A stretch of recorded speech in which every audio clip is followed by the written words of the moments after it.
Hi, friends. This is Eunice, and welcome to the Journey Home podcast. So, this week I was sharing about what I could share on my podcast with all of you guys, and the Lord reminded me of a message that He gave me to share in our children's ministry this past week. And this message was for the kids. I am the children's director at my church, and I feel like it's such a relevant message for each one of us. So, I hope that you will tune in. And so the phrase that the Lord gave me is God can take our little and make it more than enough. And the scripture that He gave me to share with this is in 1 Kings 17. And this is about Elijah the prophet. So starting in verse 8, then the word of the Lord came to him, go at once to Zarephath in the region of Sidon and stay there. I have directed a widow there to supply you with food. So he went to Zarephath. When he came to the town gate, a widow was there gathering sticks. He called to her and asked, would you bring me a little water in a jar so I may have a drink? As she was going to get it, he called, and bring me, please, a piece of bread. As surely as the Lord your God lives, she replied, I do not have any bread, only a handful of flour in a jar and a little olive oil in a jug. I am gathering a few sticks to take home and make a meal for myself and my son, that we may eat it and die. Elijah said to her, don't be afraid. Go home and do as you have said. But first, make a small loaf of bread for me from what you have and bring it to me, and then make something for yourself and your son. For this is what the Lord, the God of Israel, says. The jar of flour will not be used up, and the jug of oil will not run dry until the day the Lord sends rain on the land. She went away and did as Elijah had told her. So there was food every day for Elijah and for the woman and her family. For the jar of flour was not used up, and the jug of oil did not run dry, in keeping with the word of the Lord spoken by Elijah. Now, I love this scripture for so many reasons, but some questions I have for you to think about is, why did the Lord ask this of the poorest, probably one of the poorest people, right, in that community and in that society in that day? And this is during a famine. You know, why did the Lord ask her? Why did He not go to the richest person, in that community and ask them to feed Elijah? Like, logically, wouldn't that make the most sense? But instead, He asks this woman who seems honestly pretty hopeless. Think about it. She is about to gather sticks to make the last fire, to make the last bread for her and her son. So this woman is feeling hopeless, probably fearful, right? And yet the Lord comes to her and meets her. And I just wonder, was she praying for the Lord's provision? And this was the way that the Lord provided for her and her son. Isn't that amazing?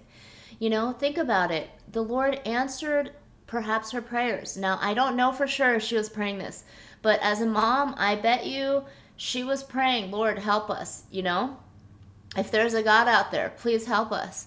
And the Lord sends the prophet Elijah. And the funny thing is even Elijah, it's like he asked her first, hey, can you please actually give an offering to me first? Feed me first, and then feed yourself and your son. And this is something that I feel like the Lord was just speaking to me again, is Eunice, if you say yes to me, even if you feel like this is so little, like whatever talent you may have or whatever insignificant thing that maybe you feel like, oh, the Lord is asking me to do this, but it seems so insignificant, right? But if we give God our yes, He is able to multiply it and make it more than enough. Now, another interesting thing I find in this scripture is how it's not like He promises her food for the rest of her life, for her son's life. Like sometimes I think we want God to provide for us so that we never have to lean on Him again in life. I think it's interesting that the flour and oil didn't run out for the duration of the famine, and so there was a specific time for that miracle. And I don't know, there's so many things to think about in this. So today, what I want to ask you is there something in your life that you are asking for breakthrough in? You're asking the Lord for a miracle. And I just want to encourage you, number one, don't give up. This lady was on the verge, it seems, of giving up, right? She's thinking, oh, this is our last meal. This is it. We're going to die. This is the end of the line. And yet, whenever we're in that place of desperation, the Lord is saying that, no, ask me. There is provision for you. And yes, there is provision for you, but there are steps of obedience that the Lord wants us to take. This woman had to take a faith risk. What if there was only enough bread for Elijah and she and her son didn't even get to have that last meal? What if, because according to this, she thinks there's only enough flour and oil for just her and her son. But now a third person's coming, and not just is he coming, a third person, he's asking to be fed first. As a mom, she could have been offended. As a widow, she could have been like, dude, don't you already know I lost my husband? Like, why are you doing this to me? Aren't you even going to let me enjoy this last meal with my son? And honestly, from a worldly perspective, that's a fair point. She's already lost her husband. She's pretty in a desperate place, a desolate place. But what I want to encourage you is, even in that place, there is something that we can give to the Lord. We can give our sacrifice, our hearts to the Lord. There's something that he could even be asking us to do. And as we take that first step of obedience, like this widow did, she fed the prophet first. As we do that, then God is going to provide for us more abundantly than we can even imagine.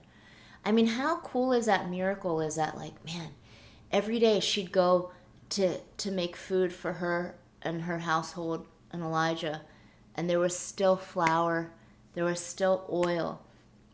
How cool is that every day the Lord multiplied that flour and oil for them?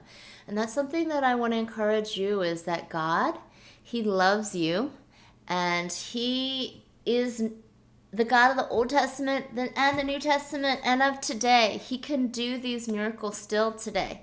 And so I want to encourage you is, if the Lord is asking you to do something, taking a small step of faith, and you're like, Lord, this is not enough anyway. Like, why are you even asking this of me?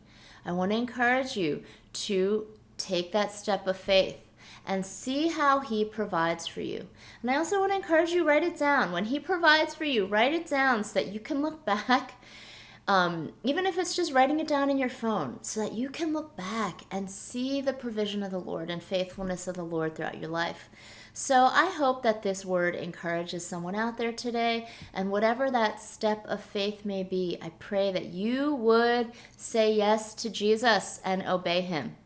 Have an amazing week. Thank you guys so much for listening. Bye-bye.